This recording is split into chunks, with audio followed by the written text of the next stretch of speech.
Hi guys, welcome to A1 study hub. आज हम बात करेंगे बेसिक इंग्लिश के बारे में। बेसिक इंग्लिश में इससे पहले हमने पढ़ लिया है अल्फ़ाबेट क्या होती है।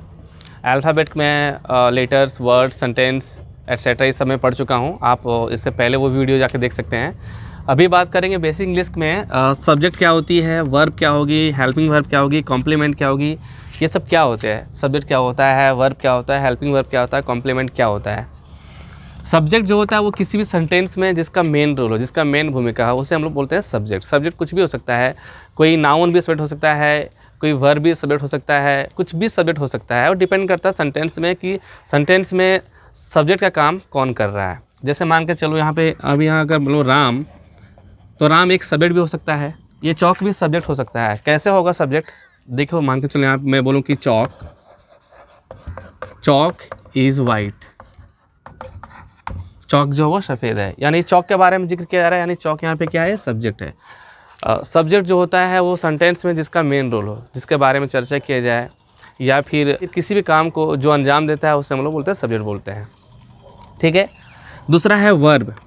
ये वर्ब क्या होता है, वर्ब एक एक्शन वर्ड होता है जिससे कुछ होना, कुछ एक्शन होता है, कुछ काम होता है, जैसे कि उठना, बैठना, खाना, पीना, रोना, धोना, आना जाना, ये सब क्या है, वर्ब है। इसे हम लोग मेन वर्ब भी बोलते हैं। ठीक है।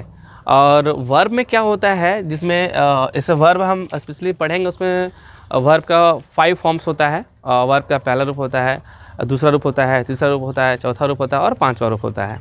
फिलहाल हम बात कर रहे हैं वर्ब का, जैसे कि स्पीक। स्पीक मतलब बोलना होता है, ये वर्ब हो गया अपना। ठीक है। गो मतलब क्या हो गया, जाना, ये भी वर्ब हो गया। रीड मतलब क्या होता है, पढ़ना, ये भी अपना एक वर्ब हो गया। ठीक है। तो अभी हमने पढ़ा सब्जेक्ट क्या होता है और वर्ब क्या होता है, मेन वर्ब क्या होता है। हेल्पिंग वर्ब क्या होता है, हेल्पिंग वर्ब भी एक वर्ब टाइप का ही होता है, लेकिन वो एक सहायक क्रिया होता है। जब हमारे पास जब सेंटेंस में मेन वर्ब ना हो तो हेल्पिंग वर्ब को ही हम लोग मेन वर्ब बोल सकते हैं। ठीक है।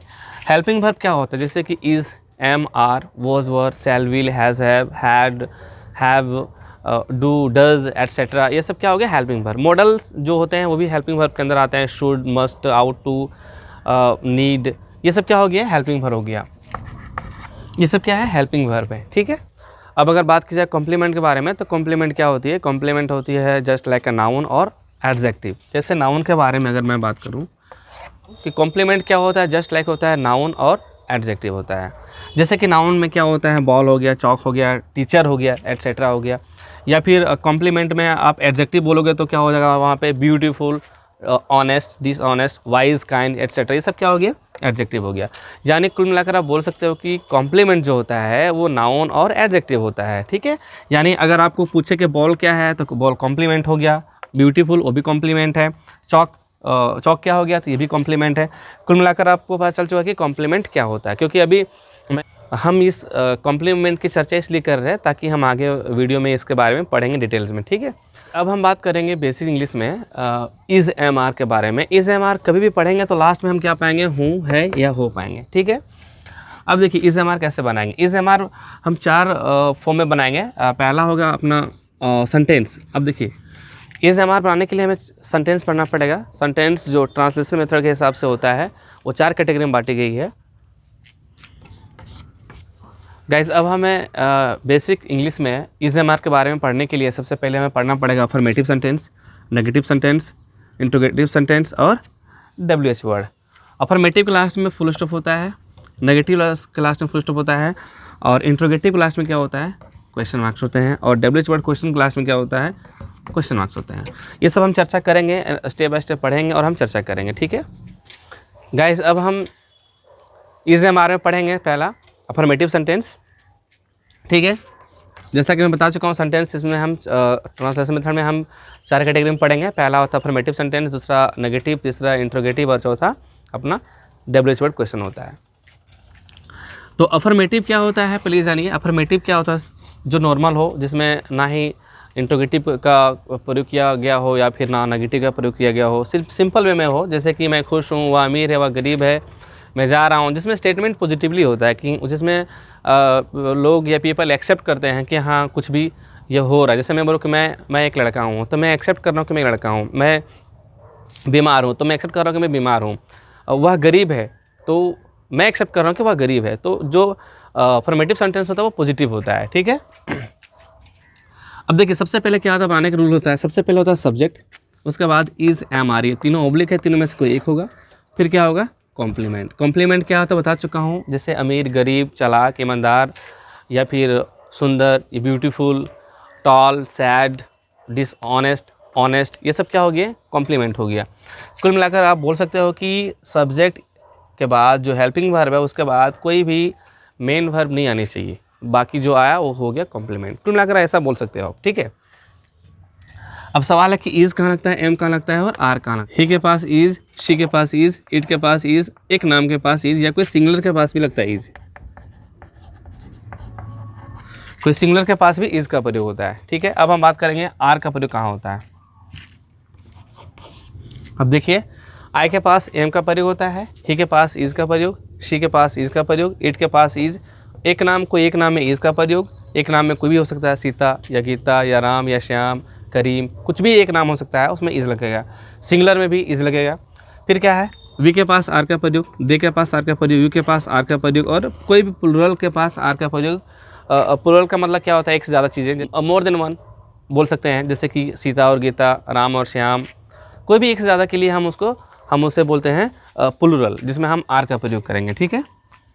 अब हमें बनाना है इस रूल के हिसाब से, ये जो रूल लिखा हुआ है मेन यही रूल है, ये अफर्मेटिव रूल है। अफर्मेटिव में पहला क्या होगा सब्जेक्ट, फिर क्या होगा इज, एम, आर, तीनों में से कोई एक होगा, ऑब्लिक है मतलब तीनों में से कोई एक होगा, फिर क्या होगा यहाँ पे कॉम्प्लीमेंट, ठीक है। चलिए बनाते हैं। पहले यहाँ पे क्या है सब्जेक्ट है, जैसे यहाँ लिखा हुआ कि वह बीमार है, ठीक है, वह बीमार है। ध्यान दीजिएगा, मैं बताया था कि जब इज, एम, आर का प्रयोग रहे तो लास्ट में क्या होता है, हूँ, है, हो, इस तरह का जो हम पाते हैं वह होता है इज, एम, आर का प्रयोग में, ठीक है। तो पहले यहाँ पे क्या है सब्जेक्ट है, यहाँ से क्या है वह का क्या होगा इंग्लिश में ही होगा, ठीक है। अब ही के पास इज, एम, आर, तीनों में से कोई एक लगाना है, तो आप बताइए क्या होगा। अभी मैं बताया कि कहाँ इज लगता है, कहाँ एम लगता है, कहाँ आर लगता है, ठीक है। तो यहाँ पे ही के पास क्या होगा इज लगेगा, ठीक है। उसके बाद यहाँ पे क्या है कॉम्प्लीमेंट, पहला था सब्जेक्ट में सब्जेक्ट का काम किया, फिर इज, एम, आर, तीनों में से कोई एक होना चाहिए, ऑब्लिक है तीनों में से कोई एक होगा, तो मैं इज का काम किया। फिर यहाँ पे क्या है कॉम्प्लीमेंट, कॉम्प्लीमेंट या क्या है बीमार, बीमार का क्या होगा यहाँ पे इल होगा, ठीक है। फिर क्या हो जाएगा फुल स्टॉप हो जाएगा। दूसरा है कि मैं चालाक हूँ, ठीक है, इसमें क्या होगा सबसे पहले यहाँ पे क्या है सब्जेक्ट है, फिर यहाँ पे क्या है मैं का आय हो जाएगा, और इज, एम, आर, तीनों में से क्या होगा मैं बता चुका हूँ कि कहाँ एम का होता है प्रयोग, आई के पास एम का प्रयोग होता है। फिर यहाँ पे क्या है कॉम्प्लीमेंट, कॉम्प्लीमेंट है क्या यहाँ पे चालाक, चालाक का क्या होगा यहाँ पे क्लेवर, ठीक है। उसके बाद क्या है तुम उदास हो, ठीक है। सबसे पहले यहाँ पे क्या है सब्जेक्ट, यहाँ पे क्या है तुम का क्या होगा यहाँ पे यू। अब यू के पास क्या होगा इज, एम, आर में से आर होगा, मैं बता चुका हूँ, ठीक है। फिर यहाँ पे क्या है कॉम्प्लीमेंट, कॉम्प्लीमेंट क्या उदास, उदास का क्या होगा यहाँ पे सैड। यानी आप देख सकते हैं कैसे बताया हूँ, सबसे पहले यहाँ पे सब्जेक्ट है, फिर इज, एम, आर, तीनों में से कोई एक लिखना है, फिर कॉम्प्लीमेंट। तो यहाँ पे फिर से मैं एक बार गो थ्रू करता हूँ, डिवीजन कर रहा हूँ। पहले यहाँ पे सब्जेक्ट है, यहाँ से क्या हुआ वहाँ का ही लिखा मैंने। अब ही के पास इज, एम, आर, तीनों में से क्या होगा इज होगा, तो मैंने इज लगाया। फिर क्या है कॉम्प्लीमेंट, कॉम्प्लीमेंट यहाँ बीमार है तो बीमार के लिए मैंने इल लगा दिया, हो गया ही इज इल मतलब वह बीमार है। फिर क्या है मैं चालाक हूँ, ठीक है। जिसमें क्या हो गया सबसे पहले यहाँ पे सब्जेक्ट है, यहाँ से क्या मैं का आय हो गया। अब मैं यानी आई के पास इज, एम, आर, तीनों में से कोई एक होगा, तो आई के पास मैं एम लगाया। फिर यहाँ पे क्या है कॉम्प्लीमेंट, तो कॉम्प्लीमेंट यहाँ पे क्या है चालाक, चालाक का हो गया यहाँ पे क्लेवर, ठीक है। तीसरा है तुम उदास हो, ठीक है, तुम उदास हो। सबसे पहले यहाँ पे क्या है सब्जेक्ट है, यहाँ से तुम के लिए यू हो गया। फिर यू के पास इज, एम, आर, तीनों में से क्या होगा आर होगा, तो मैंने आर लगाया। फिर यहाँ पे क्या है कॉम्प्लीमेंट, कॉम्प्लीमेंट यहाँ पे क्या है उदास, उदास का होता है सैड, तो मैं यहाँ पे सैड लिखा। ये पढ़ेंगे, इसके बाद पढ़ेंगे हम नेगेटिव में, उसके बाद पढ़ेंगे हम इंट्रोगेटिव, उसके बाद पढ़ेंगे हम WH। ओके गाइस, आज के लिए इतना ही, फिर हम मिलते हैं नई वीडियो के साथ में। Thank you, have a nice day.